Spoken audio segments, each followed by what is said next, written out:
तो चलिए आज हम सीखते हैं कुछ और 2 अक्षर के शब्द।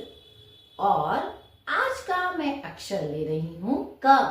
तो क के साथ मिला के कुछ और नए शब्द बनाते हैं।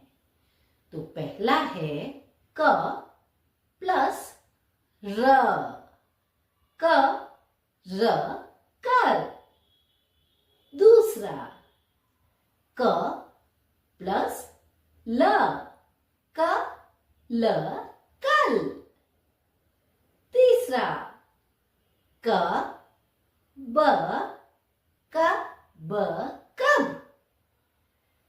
चौथा क प्लस म। क म कम। पांचवा क और ण। क ण कण। अब सीखते हैं अगला अक्षर क प्लस द। क द कद। क प्लस फ। क फ कफ।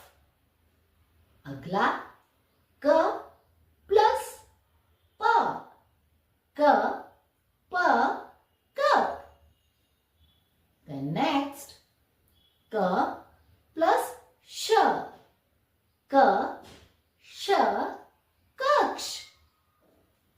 Now next क प्लस थ। क थ कथ।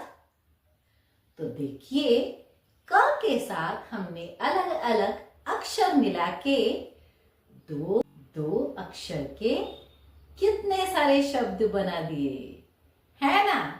तो आप भी ट्राई करिए और कमेंट बॉक्स में मुझे बताइए कि क के साथ अलग अलग और कौन से अक्षर मिला के हम नए शब्द बना सकते हैं।